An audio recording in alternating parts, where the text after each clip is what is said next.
Correction du bac blanc de maths de janvier 2015, sujet numéro 1. Donc sur la première page, vous n'avez pas grand chose à faire, juste indiquer nom, prénom, date et heure d'évaluation, établissement et classe. Ensuite, il y a les thématiques qui sont abordées et les modules évalués, c'est-à-dire les deux chapitres qu'on a vus jusqu'à présent, les suites numériques et les fonctions dérivées. Les capacités, les connaissances, les attitudes, vous n'avez même pas besoin de prendre le temps de le lire. Comme l'épreuve dure 1 heure, c'est les rédacteurs de sujets qui doivent mettre ça. On vous indique ensuite que la clarté des raisonnements et la qualité de la rédaction sont évidemment importants et que vous pouvez utiliser la calculatrice graphique si possible. Alors, premier exercice sur les fonctions numériques. Donc avec la notion de dérivée. Les premières questions sont en général très simples. Il ne faut pas chercher midi à 14 h. Donc un artisan fabrique des salons de jardin en bois exotique. Il achète le bois soit dans une grande surface, spécialisée dans le bricolage, soit dans une scierie, où le bois est débité et poncé à la demande.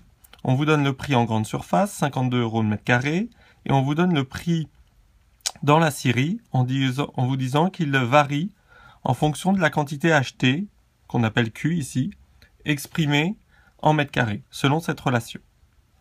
La problématique à laquelle il faut évidemment pas répondre dès le début est que l'artisan affirme que s'il achète 9,5 mètres carrés de bois en scierie, c'est pour cette surface qu'il fera un gain maximal par rapport à l'achat en grande surface. Et à la fin de l'exercice, on répondra s'il a raison ou pas. Première question, toute simple. Calculez le prix payé en grande surface pour l'achat de 12 mètres carrés de bois. Bon, grande surface, c'est ici. Le prix du bois, on vous dit que c'est 52 € le mètre carré. Il en achète 12. Donc, qu'est-ce qu'il faut faire? Tout simplement, 52 multiplié par 12. Vous faites ça à la calculatrice, vous trouvez 624. D'accord?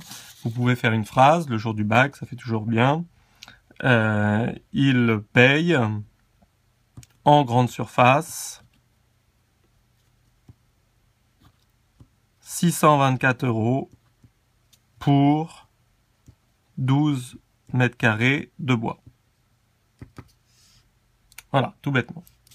Ensuite, plus dur en général pour les élèves, la même chose mais avec des lettres. On vous dit, maintenant il n'en achète plus 12 mètres carrés, mais Q.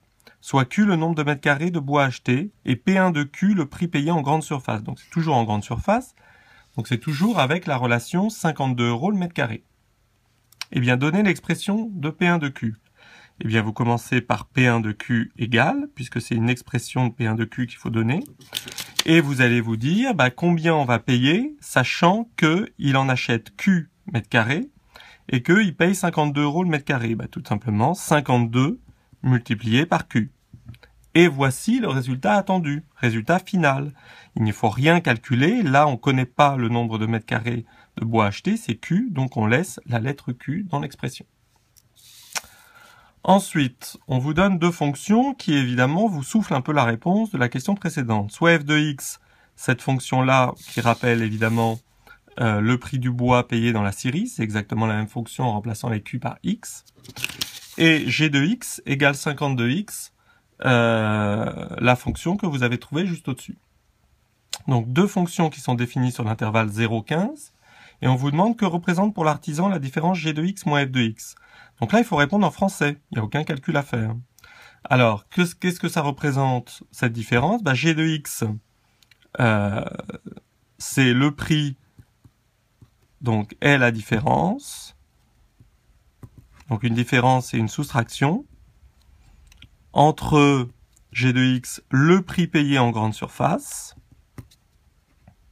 le prix payé en grande surface,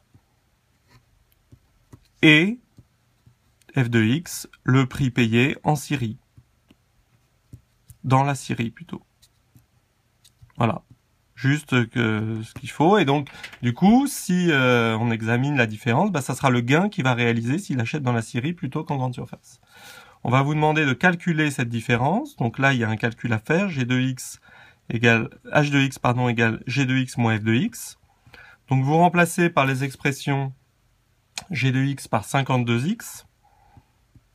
moins f de x par cette expression-là que vous mettez entre parenthèses, x au cube moins 18x carré plus 112x.